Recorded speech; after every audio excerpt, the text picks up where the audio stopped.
Hello everyone, welcome to एकेटिव rankers. और unit 3 start करने जा रहे हैं कंप्यूटर नेटवर्क का। और जो जो इम्पोर्टेंट क्वेश्चंस आए हुए पीवाईक्यूज़ में, सिर्फ वही टॉपिक्स कर रहे हैं, एक्स्ट्रा कुछ नहीं कर रहा हूँ मैं। और आपको डिटेल में पढ़ना है तो आप सिलेबस के अकॉर्डिंग पढ़ सकते हैं। मैं सिर्फ क्वेश्चन पेपर के अकॉर्डिंग नोट्स बनाया हूँ। तो इसमें जो सबसे ज़्यादा रिपीटेड मतलब जो जो क्वेश्चन थे सिर्फ वही है इसमें। इसमें जो पहला टॉपिक है वो हमारा IPv4 मतलब इंटरनेट प्रोटोकॉल वर्जन 4। इसको समझने से पहले हम समझते हैं कि इंटरनेट प्रोटोकॉल एक्चुअली होता क्या है। इंटरनेट प्रोटोकॉल एक्चुअली हमारा जो होता है एक तरह का एड्रेस होता है। जैसे हर डिवाइस, जितने भी डिवाइसेस होते हैं जिसके अंदर एक नेटवर्क होता है, उन सभी डिवाइसेस को यूनिकली आइडेंटिफाई करने के लिए हम उसको एक IP एड्रेस देते हैं। एक तरीके का ये लॉजिकल एड्रेस होता है जो हम किसी भी डिवाइस को देते हैं ताकि उसको हम यूनिकली आइडेंटिफाई कर पाएँ। तो इसके भी दो वर्जन हैं, एक है हमारा IPv4, एक है हमारा IPv6। ये दोनों अलग अलग वर्जन्स है। जब हमारा अभी पढ़ेंगे तो समझ में आ जाएगा डिफरेंस क्या है। IPv4 हमारा इंटरनेट प्रोटोकॉल वर्जन 4 होता है। इसके अंदर 32 बिट्स होते हैं एड्रेस सिस्टम। जैसे एग्जांपल में 192.168.0.1 ऐसे लिखते हैं हम। इसके अंदर ना जो हमारे एड्रेसेस हैं, मतलब total approx 4.3 billion unique address इसके अंदर स्टोर कर सकते हैं, मतलब प्रोवाइड कर सकते हैं, मतलब इस 32 बिट एड्रेस के अकॉर्डिंग। इसका जो एड्रेस फॉर्मेट होता है वो decimal numbers separated by dots, मतलब डेसिमल नंबर्स का यूज़ करते हैं जो कि डॉट से हम उसको सेपरेट करते हैं। जैसे 192.16 ऐसे पॉइंट लिखा हुआ है, बहुत ज़्यादा यूज़ होता है लेकिन एड्रेस शॉर्टेज का इशू है। 32 बिट्स का यूज़ करते हैं लेकिन बहुत सारे डिवाइसेस आने की वजह से क्या होता है कि एड्रेस का सॉर्टिंग होने लगा। इसकी वजह से हम IPv6 पे शिफ्ट हो गए हम लोग। मतलब अभी भी IPv4 चल ही रहा है, लेकिन जैसे जैसे डिवाइसेस बढ़ रहा है वैसे वैसे कुछ कुछ डिवाइसेस को IPv6 भी दिया जा रहा है। इसके अंदर ना सिक्योरिटी बिल्ड इन नहीं होते हैं, मतलब पहले से ही सिक्योरिटी नहीं होती है। एक्सटर्नल प्रोटोकॉल्स का यूज़ करते हैं हम, जैसे कि IPSEC यूज़ किया जाता है। नेट नेटवर्क एड्रेस ट्रांसलेशन का यूज़ करता है एक्सटेंड एड्रेस स्पेस, मतलब अगर एड्रेस स्पेस अगर हमको बढ़ाना होता है तो ये नेटवर्क एड्रेस ट्रांसलेशन का यूज़ करता है। फिर आता है, और इसमें जो क्वेश्चन है कि हाँ इसको क्या कहते हैं, इसको क्या कहते हैं, इसको क्या कहते हैं, ये सब चीज़ें बहुत इजी है। उन सब चीज़ों को अच्छे से समझ लीजिएगा। जो मेन डिफरेंस है IPv4 में और IPv6 में, मैं सिर्फ वही बता रहा हूँ ताकि आपको एक ओवरऑल कंसेप्ट मिले। एक है हमारा, फिर है IPv6। ये हमारा इंटरनेट प्रोटोकॉल वर्जन 6 होता है। ये यूज़ करता है 128 बिट का, और इसको हेक्साडेसिमल्स में भी लिखते हैं, हेक्साडेसिमल नंबर सिस्टम में लिखते हैं, और इसको सेपरेट किया जाता है कॉलन से। इसका जो फॉर्मेट होता है ये कुछ इस तरह का होता है। टोटल 304 अनडेसिलियन एड्रेसेस है इसके, मतलब आप समझ सकते हैं कि जब तक अर्थ हमारी एग्जिस्ट करेगी तब तक, मान लीजिए आने वाले टाइमों में बहुत सारे लगभग जब से लेके मतलब जब से अर्थ का फॉर्मेशन हुआ, लेकिन अगर अभी तक उस टाइम से अगर रोज़ एक एक डिवाइस भी बने तब भी ये क्या कर सकता है, उतने डिवाइसेस को नेटवर्क एक हमारा IP एड्रेस प्रोवाइड कर सकता है। इसके अंदर इतना ज़्यादा एड्रेस प्रोवाइड करने की कैपेबिलिटी है। डिज़ाइन टू रिप्लेस IPv4, मतलब डिज़ाइन किया गया था IPv4 को रिप्लेस करने के लिए। इसके पास with more scalability, security and IPSC built in होते हैं इसके अंदर, सिक्योरिटी बिल्ट इन होता है, और हमें नेट की नीड नहीं होती इसके अंदर। अब यहाँ पे मतलब शॉर्ट में समरी किया हुआ है कि IPv4 IPv6 में क्या क्या डिफरेंस है। अब ICMP क्या होता है, इंटरनेट कंट्रोल मैसेज प्रोटोकॉल। ये एक तरीके का नेटवर्क लेयर प्रोटोकॉल होता है जो क्या करता है, mainly error reporting and diagnose, मतलब उसको डिटेक्ट करने के लिए यूज़ होता है, मतलब एरर को रिपोर्ट करने और उसको फाइंड आउट करने के लिए यूज़ होता है इसका। ICMP का यूज़ राउटर्स एंड डिवाइस करते हैं, मतलब ICMP का जो यूज़ होता है वो राउटर्स करते हैं हमारे, और जो डिवाइस करते हैं मतलब एक दूसरे को नेटवर्क प्रॉब्लम्स के बारे में इन्फॉर्म करने के लिए। मतलब राउटर्स, जैसे राउटर से बहुत सारे डिवाइस कनेक्टेड होते हैं तो उन सभी को नेटवर्क से रिलेटेड प्रॉब्लम को इन्फॉर्म करते हैं, उसके लिए यूज़ होता है। ICMP क्या करता है, डेटा का ट्रांसफ़र नहीं करता। ICMP क्या करता है, डेटा ट्रांसफ़र नहीं करता, सिर्फ मैसेज एक कंट्रोल मैसेज सेंड करता है, जैसे कि डेस्टिनेशन अनरीचेबल, जो भी डेस्टिनेशन हमारा वो अनरीचेबल है, टाइम एक्सीड कर गया, इको रिक्वेस्ट मतलब reply reply used in ping ping and trace route, जैसे टूल्स आईसीएमपी के थ्रू काम करते हैं। जो हमारे पिंग है और ट्रेस आउट जैसे टूल्स होते हैं वो आईसीएमपी के थ्रू काम करते हैं। अब पिंग क्या होता है? पिंग क्या करता है? चेक करता है कि जो भी डिवाइस है वो अवेलेबल है कि नहीं। अब ट्रेस रूट क्या है? जो हमारा रूट ट्रेस करता है। अच्छा, ट्रेस रूट जो होता है क्या करता है, एक जो हमारा जो राउट होता है मतलब रूट जो होता है उसको ट्रेस करता है, मतलब सोर्स से डेस्टिनेशन तक का एक रूट को ट्रेस करता है कि कैसे कैसे पाथ है। आईसीएमपी जो हमारा है इंटरनेट कंट्रोल मैसेज प्रोटोकॉल, ये आईपी प्रोटोकॉल के अंदर ही काम करता है, मतलब इंटरनेट प्रोटोकॉल के अंदर ही काम करता है। टीसीपी और यूडीपी के अंदर काम नहीं करता। ICP messages are encapsulated in IP packets. जो हमारा आईसीएमपी जो मैसेजेस होते हैं वो क्या होता है, इनकैप्सुलेट होते हैं मतलब आईपी पैकेट के अंदर। और आईसीएमपी का वर्जन है वही वही आईसीएमपी का दो वर्जन हमारे, IPv4 के लिए हमारा ICMP-v4 और IPv6 के लिए हमारा ICMP-v6। एग्जांपल इससे मान लीजिए कि अगर आप किसी अनरीचेबल सर्वर को पिंग करते हो एंड रिप्लाई नहीं मिलता तो आईसीएमपी मैसेज डेस्टिनेशन रीचेबल नहीं। जैसे मान लीजिए कि कह रहा है कि आप किसी जैसे जो अनरीचेबल सर्वर, जैसे मान लीजिए कोई सर्वर है जिसको हम रीच नहीं कर पा रहे हैं और वहाँ से रिप्लाई नहीं मिलता, तो आईसीएमपी जो मैसेज है क्या कहेगा, एक मैसेज हमको दे देगा कि डेस्टिनेशन पे हम पहुँच नहीं पा रहे, डेस्टिनेशन अनरीचेबल। अब राउटिंग एल्गोरिदम क्या है? राउटिंग एल्गोरिदम डिसाइड करता है कि डेटा पैकेट्स नेटवर्क के अंदर कौन सा पाथ फॉलो करे तो रीच डेस्टिनेशन एफिशिएंटली। मतलब डेस्टिनेशन को एफिशिएंटली पहुंचने के लिए जो डेटा पैकेट्स है नेटवर्क के अंदर कौन सा पाथ को फॉलो करे, वो हमारा राउटिंग एल्गोरिदम डिफाइन करता है। मतलब डेस्टिनेशन तक पहुंचने के लिए मतलब अच्छे तरीके से अपने डेस्टिनेशन तक पहुंचने के लिए हम कौन सा पाथ का यूज करेंगे डेटा पैकेट को नेटवर्क के अंदर भेजने के लिए, वो राउटिंग एल्गोरिदम डिसाइड करता है। एक तरीके से पाथ डिसाइड करता है सबसे बेस्ट पाथ कौन सा होगा। टाइप्स ऑफ राउटिंग एल्गोरिदम दो तरह के होते हैं शायद, एक स्टैटिक है हमारा, दूसरा डायनेमिक है। स्टैटिक राउटिंग क्या होता है? मैनुअली कॉन्फ़िगर्ड राउट्स, ये जो भी क्या करता है मैनुअली, हमें खुद करना पड़ता है राउट्स को कॉन्फ़िगर। राउट चेंज नहीं होती अनलेस मैनुअली अपडेट करो। इसमें जो रूट्स होते हैं हमारे वो चेंज नहीं किए जाते जब तक हम अपने मैनुअली खुद से चेंज नहीं करते। सिंपल होता है लेकिन स्केलेबल नहीं है ये ज़्यादा।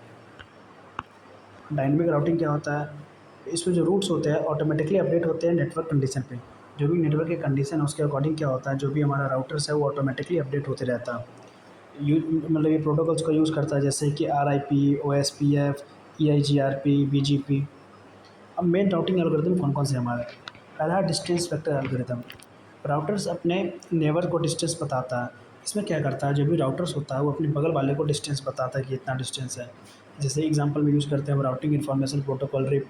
सिंपल होता है लेकिन स्लो होता है, सिंपल है बट स्लो कन्वर्जन, जो भी इसका कन्वर्जन होता है वो स्लो होता है। चांसेस ऑफ राउटिंग लूप्स, मतलब राउटिंग लूप्स का चांसेस होता है। लूप का मतलब होता है कि एक ही चीज़ में फंसे रह जाएंगे वो। दूसरा हमारा लिंक स्टेट एल्गोरिदम। हर राउटर नेटवर्क टोपोलॉजी का मैप बताता है। इसमें क्या करता है, जितने भी राउटर्स होते हैं उसकी नेटवर्क टोपोलॉजी है उसका मैप बताता है। Router exchange like state packets, router का एक्सचेंज होता है जैसे कि स्टेट पैकेट्स का, लिंक स्टेट पैकेट्स। एग्जांपल इसके लिए जो हम यूज़ करते हैं वो हमारा आता है open shortest path first, OSPF। Fast होता है, लूप फ्री होता है ना, एफिशिएंट होता है। तीसरा हमारा पाथ वेक्टर एल्गोरिदम, और ये BGP में यूज़ होता है, बॉर्डर गेटवे प्रोटोकॉल के अंदर मेंटेन करता है entire path information to prevent loops. मतलब पूरे इंटायर पाथ को ये मेंटेन करता है, किससे? लूप से प्रिवेंट करने के लिए यूज़ किया जाता है। फॉर इंटर डोमेन राउटिंग, ये यूज़ होता है हमारा इंटर डोमेन राउटिंग के लिए। अब इसके की पॉइंट्स क्या क्या है? इसका गोल होता है shortest, safest and fastest path find करना। इसका जो मेन गोल होता है, जो मतलब सबसे छोटा, सबसे सेफ एंड सबसे फास्ट पाथ को फाइंड आउट करना। Factors like bandwidth, delay, loop count, reliability affect route selections. जो भी हमारा था जैसे बैंडविड्थ हो गया, डिले हो गया, लूप काउंट होता है, रिलायबिलिटी, ये सब क्या करता है, रूट के सिलेक्शन को अफेक्ट करता है। Dynamic routing is best for large और चेंजिंग नेटवर्क। जो डायनेमिक राउटिंग है वो लार्ज और चेंजिंग नेटवर्क के लिए बहुत ज़्यादा बेस्ट है, बेस्ट है हमारा, ये सब बहुत अच्छा है। अब जो सबसे इम्पोर्टेंट टॉपिक है, एक तरीके से कह सकते हैं कि वो 2-3 बार पूछ चुका है, कंजेशन कंट्रोल। कंजेशन का मतलब क्या होता है? कंजेशन तब होती है जब network has too much of traffic, जब नेटवर्क के पास बहुत ज़्यादा ट्रैफिक होता है and resources like bandwidth and buffers limited हो। जैसे बहुत ज़्यादा ट्रैफ़िक और बैंडविड्थ जो होता है वो हमारा जो भी बैंडविड्थ होता है और जो बफर होता है हमारा वो लिमिटेड होता है। इससे जो packet loss, delay and performance degradation होती है, इससे क्या होता है जो डेटा पैकेट्स होते हैं वो लॉस हो सकते हैं, डिले आ सकती है एंड जो भी हमारा परफॉर्मेंस है वो डिग्रेड हो सकता है। कंजेशन का मतलब होता है जैसे मान लीजिए कि किसी एक नेटवर्क बहुत ज़्यादा बिजी हो गया, मतलब ट्रैफिक बहुत ज़्यादा आ गया उसमें, और जो भी रिसोर्सेज होते हैं हमारे बैंडविड्थ एंड बफर वो लिमिटेड हो जाते हैं इसके अंदर। इससे हमारा डेटा लॉस हो जाता है। जैसे डेटा भेजेंगे, ट्रैफिक है तो डेटा पहुंच नहीं पाएगा। Delay delay in the sense कि जैसे मान लीजिए कि आप कार से जा रहे हैं, आपके आगे 4 कार खड़ी है और आपको स्पेस नहीं है जाने की आगे, तो आप उसके अकॉर्डिंग ही चलेंगे और आपको डिले हो जाएगी जो जहाँ भी आपको पहुँचना होगा, और आपकी जो ड्राइविंग स्पीड होगी जिसको हम परफॉर्मेंस बोलेंगे वो भी डिग्रेड हो जाती है इससे। अब types of congestion control techniques, और कंजेशन कंट्रोल टेक्निक्स के टाइप्स कौन कौन से हैं। पहला है हमारा open loop congestion control. Open loop congestion control में क्या करते हैं हम, कंजेशन होने से पहले ही प्रिकॉशन लेते हैं। इसमें क्या करते हैं जो कि कंजेशन होने से पहले ही हम प्रिकॉशन ले लेते हैं, जो भी सेफ्टी मेजर्स होते हैं हम ले लेते हैं। ये प्रिवेंटिव टेक्निक होता है। प्रिवेंटिव टेक्निक मतलब कंजेशन होने से पहले ही बचाता है। एग्जाम्पल में जैसे ट्रैफिक शेपिंग हो गया, एडमिशन कंट्रोल, रिसोर्स रिजर्वेशन, ये सब। फिर दूसरा हमारा close loop congestion control. Close loop congestion control क्या होता है, ये तब काम करता है जब कंजेशन डिटेक्ट हो जाता है। वो था इससे पहले जो हम पढ़े थे ओपन लूप, कंजेशन होने से पहले प्रिकॉशन ले लेते थे जो भी सेफ्टी मेजर्स थे। क्लोज लूप में जब एक बार कंजेशन डिटेक्ट हो जाता है तब ये काम करता है। इसमें system monitor, detect and react करता है। इसमें क्या करता है जो भी हमारा कंप्यूटर नेटवर्क सिस्टम होता है वो मॉनिटर करता है, उसको डिटेक्ट करता है, रिएक्ट करता है। एग्जाम्पल में यूज़ करते हैं जैसे कि हमारा बैक प्रेशर, चोक पैकेट्स, ये सब। अब पढ़ते हैं कंजेशन कंट्रोल इन टीसीपी, ट्रांसमिशन कंट्रोल प्रोटोकॉल में कंजेशन क्या होता है। टीसीपी में कुछ इंपॉर्टेंट टेक्निक्स यूज़ होती हैं जैसे कि slow start, congestion avoidance, fast restraint and fast recovery. इसको अच्छे से पढ़ते हैं। टीसीपी में कुछ इंपॉर्टेंट टेक्निक्स यूज़ होती है जैसे कि स्लो स्टार्ट। जब कनेक्शन स्टार्ट होता है टीसीपी कंजेशन विंडोज़ को स्लोली इंक्रीज कर देता है। जैसे ही हमारा जब कनेक्शन स्टार्ट होता है, जो हमारा ट्रांसमिशन प्रोटोकॉल कंजेशन होता है, जो भी हमारा विंडो होता है उसको स्लोली इंक्रीज कर देता है, मतलब धीरे से उसको बढ़ा देता है। ये प्रिवेंट करता है सडन कंजेशन से। जो हमारा स्लो स्टार्ट होता है ये क्या करता है, सडन मतलब अचानक जो होने वाले कंजेशंस होते हैं, ट्रैफिक्स होते हैं, उससे इसको प्रिवेंट करता है। फिर आता है हमारा दूसरा कंजेशन, कंजेशन अवॉइडेंस। जब कंजेशन का सिग्नल मिलता है किसी भी कंजेशन विंडोज़ को ग्रेजुअली इंक्रीज करता है इंस्टेड ऑफ एक्सपोनेंशियली। मतलब एक्सपोनेंशियल करने की वजह से क्या करता है, धीरे धीरे इसको बढ़ाता है जो भी सिग्नल मिलता है कि कंजेशन होने वाला है। तीसरा हमारा fast retransmit and fast recovery. जब 3 डुप्लिकेट्स एक्नॉलेजमेंट मिलते हैं तो टीसीपी अज्यूम करता है कि पैकेट लॉस्ट हुआ है एंड उसे रीट्रांसमिट करता है बिना टाइम आउट के वेट किए हुए। जैसे मान लीजिए कि कोई 3 डुप्लिकेट एक्नॉलेजमेंट मिला, 3 डुप्लिकेट एक्नॉलेजमेंट, जैसे मान लीजिए हमने डेटा भेजा और डुप्लिकेट एक्नॉलेजमेंट मिला कि हाँ डेटा पहुंच चुका है लेकिन डेटा पहुंचा नहीं है, तो टीसीपी अज्यूम करता है कि जो मतलब अज्यूम कर लेता है जब एक्नॉलेजमेंट डुप्लिकेट एक्नॉलेजमेंट मिलता है तो वो करता है, वो मतलब अज्यूम कर लेता है कि इसमें डेटा पैकेट्स का लॉस हुआ है। तो वो क्या करता है जो भी डेटा पैकेट्स होते हैं उसको रीट्रांसफर मतलब दोबारा से भेजते हैं उसको। कंजेशन विंडोज़ को भी एडजस्ट करता है to avoid future congestion. Congestion क्या करता है जो भी विंडोज़ होते हैं हमारे उसको भी एडजस्ट करता है ताकि फ्यूचर में होने वाले कंजेशन को अवॉइड कर सके। इंडिकेटर क्या है, क्या क्या है कंजेशन के, जैसे कि डेटा भेजे में डिले होना, पैकेट का लॉस होना, टाइम आउट हो जाना। जैसे मान लीजिए कि टाइमर सेट है कि 30 सेकंड में आपको 4 डेटा पैकेट्स भेजने हैं लेकिन आप नहीं भेज पाए तो वो टाइम आउट हो गया। फिर high queue length at routers, मतलब बहुत लंबा कतार लगा हुआ है कि इतने देर के बाद डेटा जाएगी। ये सब क्या होता है, एक तरीके के हमारे कंजेशन का इंडिकेटर। कंजेशन का मतलब होता है कि एक नेटवर्क में जब ट्रैफिक है, डेटा भेजने में डिले होता है, डेटा का लॉस होता है, टाइम आउट होता है, इन सब चीज़ों पे जब परफॉर्मेंस डिग्रेड होती है, ये सब हमारा कंजेशन का एक, जैसे नहीं कहते होगे कि बहुत ज़्यादा कंजस्टेड हो गया है, मतलब ऐसे बोल देते हैं हम लोग डे टू डे लाइफ में। तो कंजस्टेड का मतलब क्या होता है, बहुत ज़्यादा ट्रैफिक हो गया एक तरीके से। अब बेसिक नेटवर्किंग के अंदर कुछ कुछ चीज़ें आती हैं जैसे हमारा है आईपी। आईपी क्या होता है, आईपी एक तरीके का इंटरनेट प्रोटोकॉल, एक लॉजिकल एड्रेसिंग होती है जो हर एक डिवाइस को यूनिकली मतलब यूनिक एड्रेस असाइन करता है ताकि डेटा करेक्ट डिवाइस तक पहुंच सके। और आईपी एड्रेस के जरिए मान लीजिए कि हम एक डेटा भेज रहे हैं तो एक करेक्ट आईपी अगर रहेगा तो हम उसी डिवाइस पे ही डेटा भेज सकते हैं आईपी की मदद से।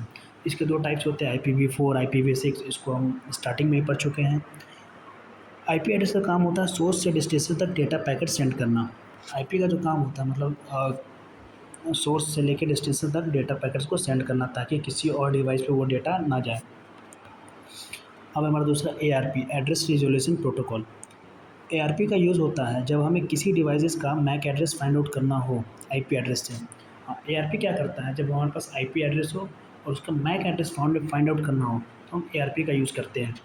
ये प्रोटोकॉल नेटवर्क में ब्रॉडकास्ट करके पूछता है, मतलब ये क्या करता है प्रोटोकॉल, नेटवर्क के अंदर ब्रॉडकास्ट करके पूछता है हु हैज़ आईपी एड्रेस इतना इतना, टेल मी योर मैक। ये सीधा क्या कहता है, मतलब नेटवर्क के अंदर जाता है और सीधा पूछता है हु हैज़, मतलब किसके पास आईपी एड्रेस इतना इतना है, वो अपना मैक एड्रेस बताए। जैसे मान लीजिए आप क्लास में गए, किसी का रोल नंबर याद है, रोल नंबर एक आईपी एड्रेस हो गया और मैक एड्रेस उसका नेम हो गया। एक एग्जांपल के लिए लेके जा रहे हैं, तो आप क्लास में गए, आपको नेम नहीं पता उस बच्चे का, तो आप बोले कि रोल नंबर इतना इतना किसका है, तो वो बच्चा बोलेगा कि मेरा है, तो वो एक मैक एड्रेस हो गया। ऐसे फाइंड आउट करते हैं ARP में।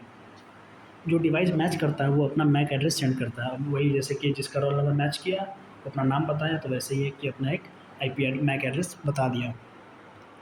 फिर होता है हमारा RARP, reverse address resolution protocol. जो हमारा रिवर्स एड्रेस रेजोल्यूशन प्रोटोकॉल होता है का वर्क ARP से अपोजिट होता है। इसका जो काम होता है वो अपोजिट होता है। इसके पास मैक एड्रेस होता है लेकिन आईपी एड्रेस नहीं होता है। जब डिवाइस को मैक एड्रेस तो पता होता है, इसमें क्या होता है जो भी डिवाइसेस होती हैं उसको तो मैक एड्रेस पता होता है लेकिन उसका आईपी एड्रेस नहीं पता होता है, तो वो RARP का एक RARP रिक्वेस्ट सेंड करता है। सर्वर उस मैक के बेसिस पर उसे आईपी असाइन करता है, मतलब उस मैक एड्रेस के अकॉर्डिंग उसको आईपी असाइन कर देता है। फिर हमारा DHCP, dynamic host configuration protocol. DHCP automatically device को IP address, subnet mask, gateway and DNS assign करता है। जो DHCP है क्या करता है, डिवाइस को automatically IP address, subnet mask, gateway and DNS assign कर देता है डिवाइसेस को ऑटोमेटिकली। जैसे मान लीजिए जब आप फ़ोन या पीसी कनेक्ट करते हो वाईफाई से, तो DHCP से आईपी मिलता है, मैच होता है। जैसे मान लीजिए कि फ़ोन या पीसी को एक वाईफाई से कनेक्ट किए, जो जो हमारा डायनेमिक होस्ट कॉन्फ़िगरेशन प्रोटोकॉल होगा वो जो भी हमारा वाईफाई होगा उससे मैच करेगा। ये प्रोसेस मोस्टली 4 स्टेप में होती है। जो भी ये प्रोसेस है ये 4 स्टेप में होती है। पहले डिस्कवर करना, फिर ऑफ़र देना, फिर रिक्वेस्ट करना है, फिर एक्नॉलेजमेंट देना हमारा। एक्नॉलेजमेंट का मतलब होता है कि कन्फर्मेशन सिग्नल जो हमको मिलता है डेस्टिनेशन पॉइंट से। अब सबनेट क्या होता है, सबनेट का मतलब होता है सब नेटवर्क। ये एक तरीके का लॉजिकल सब डिवीज़न होता है जो किसी भी आईपी एड्रेस का, मतलब किसी आईपी एड्रेस का क्या होता है, ये हमारा एक किसी एक लॉजिकल सब डिवीज़न होता है। जब एक बिग नेटवर्क को स्मॉल पार्ट में डिवाइड किया जाता है तो उसे हर पार्ट को सबनेट कहते हैं। जैसे मान लीजिए एक बहुत बड़ा नेटवर्क है, जैसे मान लीजिए कि हमारा ये एक मिनट सॉरी, जैसे मान लीजिए कि वी हैव नेटवर्क N। जब इस नेटवर्क को हर एक छोटे छोटे पार्ट में डिवाइड किया, जैसे N1, N2, N3, then in तीनों को हम लोग बोलेंगे कि ये सबनेट है, मतलब सब नेटवर्क का सब part. Why subnetting is important, मतलब सबनेटिंग इम्पॉर्टेंट क्यों है। Efficient IP address allocation, subnetting से क्या होता है कि हम मतलब बेटर वे में डिवाइसेस को आईपी एड्रेस असाइन कर सकते हैं, मतलब बहुत अच्छे तरीके से हम हर एक डिवाइस को आईपी एड्रेसेस असाइन कर सकते हैं इसकी मदद से। फिर होता है नेटवर्क ट्रैफिक कंट्रोल, अलग अलग सबनेट बनाने से ट्रैफिक एक प्लेस से दूसरी प्लेस अननेसेसरी ट्रैवल नहीं होती। जैसे मान लीजिए कि डिफरेंट डिफरेंट हम लोग सबनेट बनाते हैं तो उससे क्या होता है, ट्रैफिक एक प्लेस से दूसरी प्लेस पे अननेसेसरी ट्रैवल नहीं करता, मतलब बिना काम का इधर से उधर नहीं जाता। फिर होता है हमारा इम्प्रूव सिक्योरिटी, मतलब हर सबनेट को सेपरेट कॉन्फ़िगर करके सिक्योरिटी इंक्रीज़ की जा सकती है। और जितने भी सबनेट होते हैं उन सबको मतलब कॉन्फ़िगर करके उसमें अंदर कुछ चेंजमेंट करके उसके क्या करते हैं, उसकी सिक्योरिटी को हम इंक्रीज़ कर सकते हैं। दूसरा लास्ट हमारा शायद लास्ट ही 1 मिनट, ईज़ी नेटवर्क मैनेजमेंट करते हैं। बिग नेटवर्क को मैनेज करना हार्ड होता है, जैसे बहुत बड़ा कोई नेटवर्क है तो उसको मैनेज करना, उसको हैंडल करना बहुत ज़्यादा कॉम्प्लेक्स हो जाएगा। लेकिन जब हम सबनेट में बाँट देते हैं छोटे छोटे नेटवर्क्स पे, तो उनको हैंडल करना या मैनेज करना बहुत ईज़ी हो जाता है हमारे लिए, एक मैनेजेबल बन जाता है। अब सबनेटिंग में एक आईपी एड्रेस को 2 पार्ट्स में डिवाइड किया जाता है। सबनेटिंग में क्या करते हैं हम, जो भी हमारा आईपी एड्रेस गिवन होता है उसको दो पार्ट्स में डिवाइड करते हैं। एक होता है हमारा नेटवर्क आईडी, दूसरा होता है हमारा होस्ट आईडी। एंड फिर होस्ट आईडी का कुछ पार्ट लेके एक सबनेट आईपी क्रिएट की एक सबनेट आईडी क्रिएट किया जाता है। उसके बाद क्या करते हैं, जो भी हो हमारा एक होस्ट आईडी होता है उसका कुछ पार्ट लेके हम एक सबनेट आईडी क्रिएट करते हैं। होस्ट आईडी के कुछ पार्ट लेके हम एक सबनेट आईडी क्रिएट करते हैं। इससे पता चलता है कि कौन सा होस्ट कौन से सबनेट में है। तो इससे जो पता चलता है कि कौन सा होस्ट हमारा कौन से सबनेट में है। यहाँ पे एक एग्जांपल दिया हुआ है कि suppose we have IP address 192.168.1.0 से लेकर 24 तक, तो मीन्स टोटल 256 आईपीज़ अवेलेबल है। तो न्यू सबनेट मास्क हमारा हो जाएगा 26, और हर सबनेट में 64 आईपीज़ मिलेंगी। जो भी एग्जांपल है सबनेट में न्यूमेरिकल जब हम करेंगे तो उसको अच्छे से समझा देंगे। इस पे क्या है, फ़िलहाल के लिए यूनिट 3 में जितने भी इम्पोर्टेंट थे सारे कवर हो चुके हैं।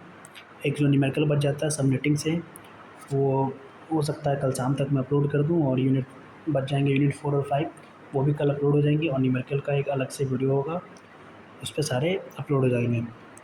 तो वीडियो को अच्छे से देखिए, समझिए, and very best of luck for your exam. Good day.